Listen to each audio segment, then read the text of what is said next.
Tem umas reflexões aqui. A gente está falando de um hábito, então a gente tá falando sobre a mudança de um hábito, né? A lógica ali do gatilho, a rotina, a recompensa. E a gente está falando aqui sobre crenças também. São dois assuntos distintos, mas tem algumas similaridades. Então, muito do que a gente é hoje, se não for tudo, né? Talvez um pouquinho da genética e tal, tem a ver com o que a gente aprendeu na infância, os traumas, os impactos emocionais e etc. Né? Traumas. E aí, às vezes, a gente nem sabe explicar e precisa às vezes, de um deep dive, assim, pra você descobrir o que aconteceu lá atrás para hoje você ser assim. Né? Então, quando a gente fala de dinheiro, já que a gente tá falando de grana, negócio, então, pô, medo de perder dinheiro, culpa de enriquecer, e uma falta de merecimento, uma série de coisas, né? Isso daqui tem a ver com crenças. E aí depois a gente tem hábitos que tem a ver com, cara, o que a gente aprendeu a fazer, se acostumou e, cara, e virou algo automático que a gente faz com menos esforço, talvez. E a gente falou um pouco sobre como mudar um hábito, por mais que eu acho que dê até pra gente talvez aprofundar um pouco mais aqui, isolar essas variáveis. Mas e quando a gente vai pra uma crença e que tem às vezes aquela pessoa que ela tem certeza de uma coisa da vida dela. Por exemplo, eu fico nervoso quando eu vou falar numa reunião. Eu não consigo ficar seguro numa reunião, eu fico nervoso, eu me tremo todo. Você fala, cara, mas você é inteligente, você é bom, você não sei o que lá. Como que você fica assim? A pessoa, cara, eu não sei, não consigo e tal. Tem várias coisas aqui. Então, se eu for falar de crenças e traumas, assim, como que eu posso ressignificar, aprimorar, perdoar, mudar uma crença do passado que às vezes é algo que me impede de crescer, dar o próximo passo, ganhar mais dinheiro, por exemplo.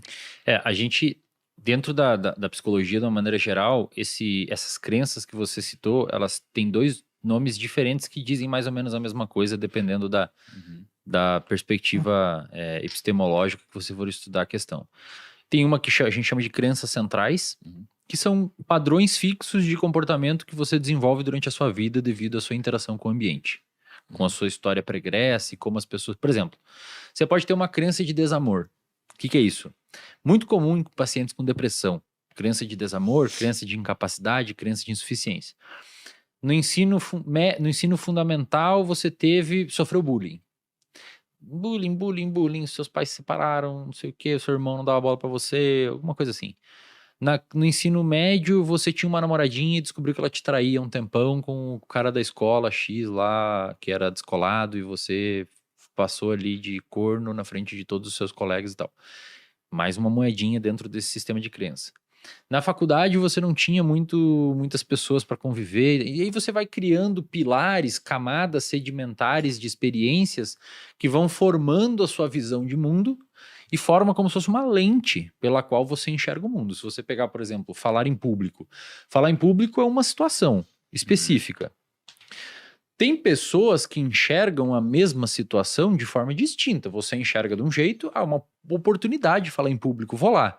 Ele enxerga de outra, não tem muito problema, eu vou fazer. O outro, não, pelo amor de Deus, e o outro nem ferrando que eu falo em público. Então, a situação em si, ela não tem poder de alterar a emocionalidade de uma pessoa. Depende da forma como essa pessoa enxerga essa situação. E a forma como essa pessoa enxerga essa situação é pautada e fundamentada por essas crenças centrais, que podem também ser chamadas de comportamento regido por regras, que é um outro tipo de nome, mas basicamente para a mesma coisa. As crenças centrais, Thiago, o manejo delas clínico ou o manejo do paciente é basicamente por meio de exposição. Então, cara, se você não consegue falar em público, se você tem dificuldade de lidar com ganhar dinheiro, etc., é você criar um contexto onde ofereça a essa pessoa provas finais de que aquela situação que ela teme não é nociva.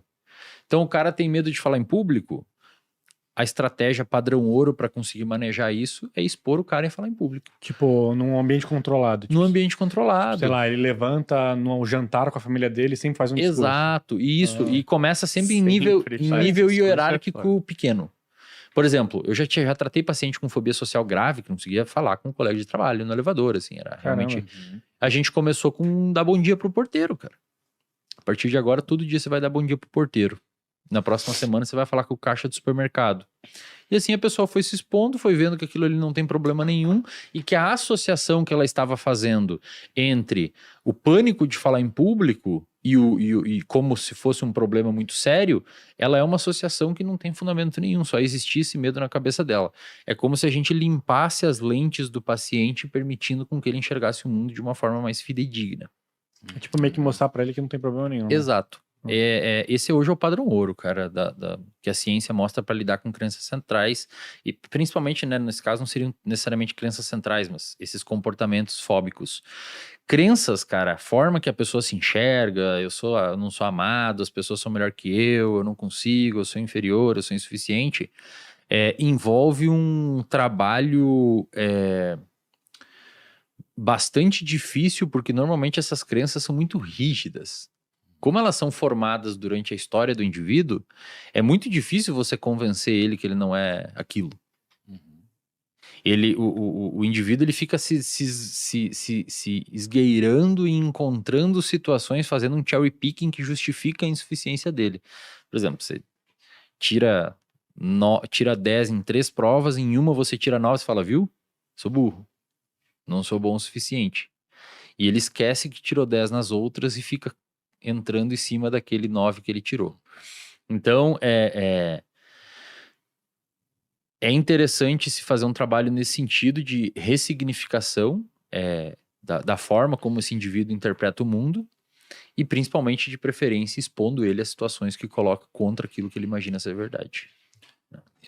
Cara... Mas é difícil, cara, assim. É difícil. Alguns pacientes são bem resistentes e não mudam, cara, mesmo sendo, por exemplo, um empresário de sucesso. Às vezes o cara é um puta empresário. Eu já atendi muito, né? Eu atendi atleta olímpico, jogador de futebol e não sei o quê. Os caramba 4 no topo do mundo e se acham uns merda muitas vezes.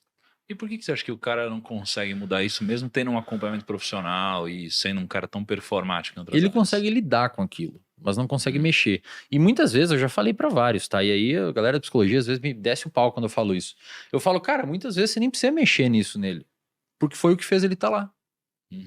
Tem um cara que se acha incapaz e se acha um péssimo sujeito no sentido de performance, e como mecanismo compensatório faz ele ter disciplina pra treinar mais, porque ele quer ser um cara bom.